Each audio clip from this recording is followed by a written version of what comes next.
มันน้อยน้อยแต่โจมาต้วยว่าวันเดย์บล็อกของน้อยในตั้งวันน้อยให้อย่างกะพอน้อยเริ่มต้นวันด้วยตื่นมากันเนี่ยเจ้ากำเหนียวก็คือน้อยแต่กินน้ำปั่นกำเหนียว2แก้วแล้วก็แต่อำยับโทรศัพท์กำเหนียวค่ะเนาะล้างหน้าแปรงฟันยาก็แต่มาแต่งหน้ากำเหนียวเพื่อที่น้อยแต่กะเฮียนมันแน่ก็แต่ฮิบๆแน่นๆอีกนึงเนื่องจากว่ามันน้อยตื่นหลายอีกนึงค่ะเนาะขั้นตอนที่น้อยแต่งหน้าก็คือน้อยแต่ลงน้ำตบอันต่างน้อยแล้วก็ต่อมาเซรั่มไฮยาแล้วก็ไพรเมอร์และกันแดดค่ะในเผลอว่ามันน้อยฮิบกะเฮียนไฮยาขึ้นมาหมด8วันแน่แล้วก็น้อยปออำตันตาไฮยาแล้วก็ต้องค้ำขั้นตอนมันกับ8ค่ะกูต่อมาน้อยก็เตตาไพรเมอร์ต่อค่ะไพรเมอร์ตัวนั้นเนี่ยมันปรับเหินเนื้อเฮาเนียนขึ้นระดับหนึ่งกับเหนียวนะมันจอยเบอร์ลูกขมขนใส่อำกาจอยให้หน้าเฮาเนี่ยสว่างขึ้นระดับหนึ่งกับเหนียวแน่ก็จะเป็นไพรเมอร์ของแบรนด์มิลลี่ค่ะเนาะกูก็ลองหาใจกันต้อยค่ะนี่มันลีอำลีก็ต้อยเอาในยาวลานาน้อยเนี่ยเพราะขาวเหลือมือยาวแน่ทุกๆขั้นตอนที่น้อยตาก็คือน้อยติดใจพัดลมจิ๋วในเป่าเฮามันแฮงกูปอกค่ะหลังจากตีน้อยลงไพรเมอร์กะยาวน้อยก็เตอำลืมตาปั่นกันแดดตัวในค่ะสิ่งที่สำคัญที่สุดก็คือการตากันแดดในยาวค่ะก็ถ้าว่าเฮาอำตากันแดดสม่ำเสมอกูก็ฮู้อยู่ว่าค่ะอำว่าเฮาติดใจสกินแค่แพงก็หืออำว่าเฮาติกินอาหารเสริมลีก็หือมันก็ติอำหันพรค่ะกอบนั้นแลอำว่าไผกะยาวควรติดตากันแดดหลังจากที่เฮาออกจากเรือนกูปอกเนาะสำหรับน้อยแต่น้อยติเลือกใจปั่นกันแดดตัวในยาวค่ะเพราะว่ากันแดดตัวในเนี่ยมันจอยให้แลดไหลดียาวก็คิมเม็ดงามให้ลำห้อยแหลงเขาจังได๋ก็รู้สึกว่ามันจางตั้งแต่น้อยเลือกใจหลอดในมาก็คือหน้าใสขึ้นมาเตๆยาวค่ะอำว่าแต่เป็นกันแดดตัวไหลกูก็ขอเลือกใจไหลค่ะน้อยแนะนำกูก็ให้หาใจปั่นกันแดดอันที่มันมี SPF 50บวกๆค่ะเนาะเพราะถ้าว่ากันแดดอันไหนแลมันมีตัวเล็กอันไหนแต่แสดงว่ามั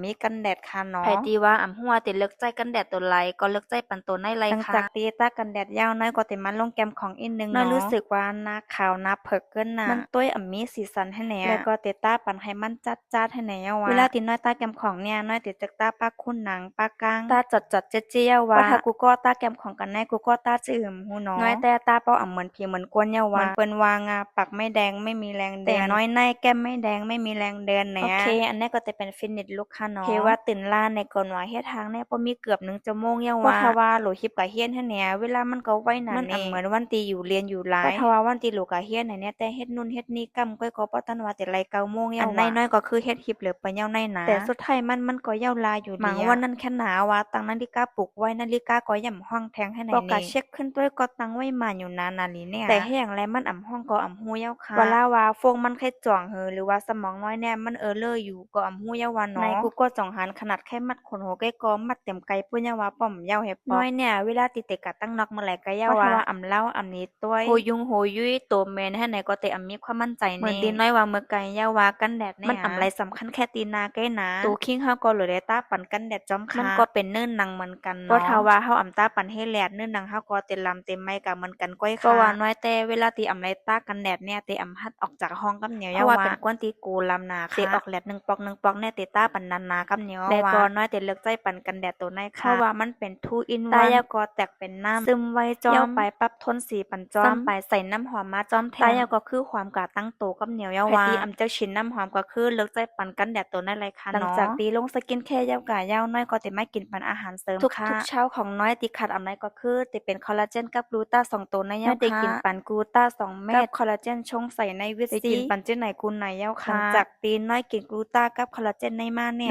หนังก็จึนใสขึ้นมาแอวก้นแอวมวยคัดๆขึ้นๆให้ไหนก็ป้อเป็นคนก็ป้อโฮงซ้ำไปออกมาใหม่ทั้งก่อนแน่กูก็ว่าน้อยเฮ็ดทั้ง2หึงเนี่ยรู้สึกว่าขั้นตอนมันนำหนาเนาะกว่าจะเตออกห้องไลก็ซ้ำปอ9 โมงปลายยาวว่าโอเคกูก็เฮ็ดทางยาวๆน้อยก็ติโจกูก็กะต้วยที่โรงเรียนกันต่อในก็ติเป็นตั้งการมหาลัยน้อยเขาเนาะจ่องไผคุ้นๆเส้นตั้งในหือค่ะกำพองก็แอบติต้วยออกอยู่ค่ะเนาะว่าเป็นเส้นตั้งกะตั้งลอยมวยจะยาวค่ะมหาลัยที่น้อยเขาอยู่ก็ติเป็นตั้งการลอยมวยในยาวค่ะก็คือไรมากไกลเปใจนะจะเอาติในเว้งมากกันในเนี่ยกูก็จ่องฮู้หือว่ามันต้องใจเวลาขับกี่นาทีจ่องกวยติถึงตีในมันไหลขับรถเครื่องมาเป็นเกือบ20นาทีนี่กูก็จ่องว่ามันไกลก็ตั้งมันแหนบอยู่เปใจนะพอเริ่มมื้อเร็วเขาก้นละก่อนนำนาก็ถ้าว่าติมาจ้องเมื่อไหร่ก็น้อยเขาติจู้ก้นกันนำจังไกติฮัดมาเพราะว่ามาเผียวที่จ้องเยาก็คือนางสอนลิกตั้งไหนเยาสอนลิกก็อำใจว่าเข้าใจนะส่วนรับส่วนนอนกูขิงเยาว่ากูก็น้อยเนี่ยแต่เป็นกวนตีตาลับใหญ่นะเพราะว่าวันไหลแลตีนอนอำอิ่มเนี่ยก็ส่วนรับตั้งวันให้ไหนเยาว่าเจ้าน้อยอำตั้งไรกินข้าวเจ้ามาหิวก็หิวน้อยเยาว่าเผื่อว่าสอนลิกเยาๆเนี่ยก็ตีห้องกินข้าวกับเหนียวเยาว่าที่จ้องเนี่ยติก็กินข้าวก็อำง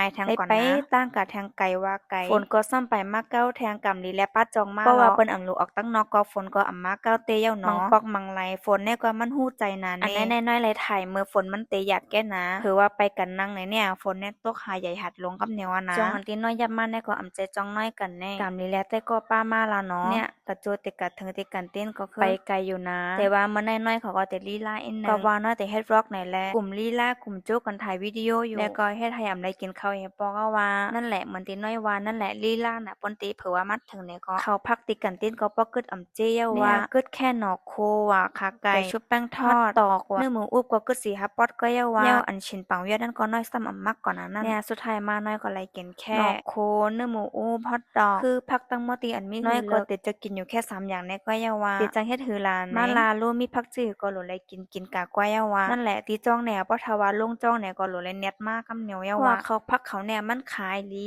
น่ะด่วนจ้องก่อนนำให้แนวอันแลบลีแลบหวานแนวเปิ้นติหิมกันกินกะเต็มเจ้าเยาว่าวันน้อยๆเขามาลาเนาะก็เลยกินผักแค่ 2-3 นิ้วในก้อยเหมือนเหมือนใจก็แล้วอดใจกินกว่าก้อยว่าเพราะว่าที่โรงเรียนเนี่ยมันมีเสียงเขาพักมันแค่ 2-3 ล้านแต่ส่วนตัวน้อยน้อยแต่จะกินนอนะคะเพราะถ้าว่ามีเมนูนอเนี่ยได้กินลายอยู่ตาเสียว่าอามาแต่เป็นนอต้มนอโกนอโคเจอเมียวๆนั้นเนี่ยว่าเจอกินเนื้อหมูอันที่น้อยอะไรมากก็คือกามันใกล้ก่อนมื้อเนี่ยน้อยรู้สึกว่าน้อยเลยกินน้ำมันจากมันหมูกันน้อยก็แต่พวกแอสตาตนได้มากินปันจ้อมคือแล้วที่น้อยกินข้าวน้อยก็แต่กินปันตนน้อยกัดจ้อมเพราะว่าตัวนี้เนี่ยมันแต่กัดจอยล่างปันน้ำมันตีอำลีเปลี่ยนเฮากินกว่าเจนั่นค่ะมันก็แน่เพราะถ้าว่าเขากินน้ำมันนำนาเนี่ยได้เป็นโรคไขมันฟอกตับว่ะกินเอาปี้ง่ายมะเร็งลำไส้เบาหวานความดันเคือนให้แน่ทุกโรคเตียนมันเป็นมาเนี่ยมันเกิดจากการกินเฮาเนาะเพราะว่าเฮากินอาหารที่มีประโยชน์อาหารแปรรูปเนื้อหมู3จานอันที่มีน้ำมันนำให้แน่มันก็มีโอกาสที่จะเป็นโรคในลายอยู่ยาวะน้อยก็เหมือนกันนะกูก็ตัวอันที่น้อยกินกว่ามันได้หรอกเนื้อหมูอูบว่าเป็นกามันละลายฮอต